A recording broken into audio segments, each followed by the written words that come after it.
గురుగారు నమస్తే. ఏం పేరు సార్? శంకర్. లోకలేనా? లోకలే సార్. అంటే ఇప్పుడు జూబ్లీహిల్స్ కాన్స్టిట్యూన్సీ లేదు, కుకుటిపల్లి కాన్స్టిట్యూన్సీ. ఏంటి సార్ ఎలా ఉంది పరిస్థితి? జిహెచ్ఎంసీ ఎన్నికలు వస్తున్నాయి, మరి ఓటర్ గా మీ అభిప్రాయం ఏంటి? ఎందుకంటే గతంలో ఉన్నటువంటి పరిస్థితులు ఇప్పుడు ఉన్నాయా? ఎందుకంటే టైం టు టైం వచ్చేది నీళ్లు, వారానికి పొద్దున 6 నుంచి 8 మధ్యలో కంపల్సరీ వచ్చేది. ఇప్పుడు ఎప్పుడు వస్తే కూడా తెలియట్లేదు. పొద్దున వచ్చేది సాయంత్రం 8 గంటల 9 గంటల 10 గంటల వరకు వస్తుంది. నీళ్ళ ప్రాబ్లం ఉందా? నీళ్లు ప్రాబ్లం, బొరబండతో నీళ్లు ప్రాబ్లం ఉంటుంది. ఎందుకంటే ఇప్పుడు మార్నింగ్ వచ్చేది సాయంత్రం 8 గంటలకు వస్తే ఒక క్యాండిడేట్ పనికి వెళ్ళి వాళ్ళు మళ్ళీ ఆ రోజు ఇంట్లోనే కూర్చుంటుండే. ఆయన వాటర్ గురించి అంత ఇబ్బంది అయిపోతుంది. సో గ్రౌండ్ వాటర్ లేదు, మున్సిపల్ వాటర్ కూడా సరిగ్గా రావట్లేదు. చాలా ఇబ్బందిగానే ఉంటుంది. సో మరి జిహెచ్ఎంసీ ఎన్నికలు వస్తున్నాయి సార్, మరి ఎలా ఉండబోతుంది? ఏ పార్టీకి అవకాశం ఉంటుంది? మీరు ఎవరు అవుతారు? జిఎంసీ అంటే 99% బీఆర్ఎస్ రావడానికి అవకాశం ఉంది. ఎందుకంటే అప్పుడు పనులు వేరు, ఇప్పుడు పనులు వేరు. అప్పుడు మంచి జరిగింది ప్రతిదానికి మంచి. ఇప్పుడు ఏంటంటే మంచి జరిగింది అంటే కొన్ని విషయాలు మంచి. ఒక క్యాండిడేట్ కు నేను ఎట్లా చేస్తా అట్లా చేస్తా అంటే కేసీఆర్ గారు చేసి చూపెట్టాడు కదా, ఈయన ఎందుకు చేయడు, ఇతడు కూడా వేయగలడు అని చెప్పి ఉద్దేశంతో జనాలు వేశారు తప్ప నీలాంటి ఎన్నికలు చాలా మంది అడిగారు అలా చేస్తారు ఇలా చేస్తారా అంటే కేసీఆర్ గారే చేసి చూపెట్టాడు కదా, ఆయన ఇచ్చాడు కదా, ఈయన ఎందుకు ఇవ్వలేడు అనే కాడికి ఆ బ్రహ్మాండం వెళ్ళి ఓటు వేసారే తప్ప ఇలా చేశారని తెలియదు కదా. నెక్స్ట్ టైం కూడా ప్రాబ్లమే. 6 గ్యారెంటీలు అమౌంట్లు అవుతుంది. ఆడల లేడీస్ కి 2500 ఇవ్వట్లేదు. ఆ వికలాంగులు 6000 అన్నారు, అది ఇవ్వట్లేదు. 90% లేదు. ఏమైనా ఒక రవాణా తప్ప ఏం లేదు, మిగతా అన్ని బొక్క. కరెంట్ కూడా మీడియం ఉంటుంది, కరెంట్ మామూలుగా ఉంటుంది, ఎక్కువ ఏం పోవట్లేదు.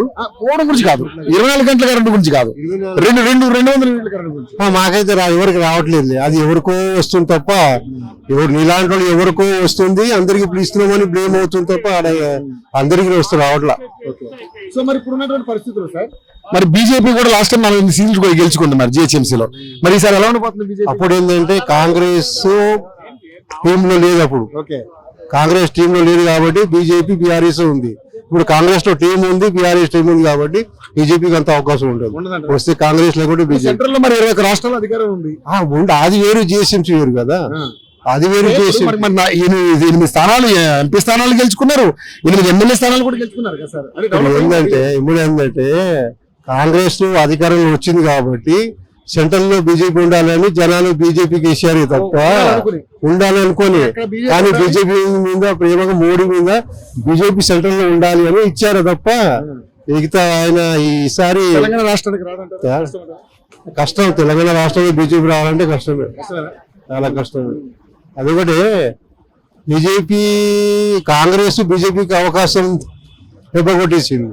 ఎట్లా తెలుసా, నేషనల్ పార్టీ ఎప్పుడైనా ఏ పార్టీ అలాగే చేస్తారు అనే కాడికి జనాల్లో అయిపోతుంది. అది మన ప్రాంతీయ పార్టీ మనం ఉంటుంది. ఎందుకంటే 10 సంవత్సరాలు వేసి చూపెట్టారు కాబట్టి ప్రాంతీయ పార్టీ మేలు, నేషనల్ పార్టీ జాతీయ పార్టీలు అలాగే ఉంటాయి.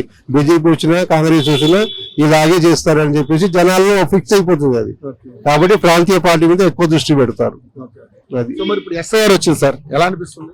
ఎస్ఐఆర్ అంటే ఇప్పుడు 2002లో అడిగాడు ఆయన.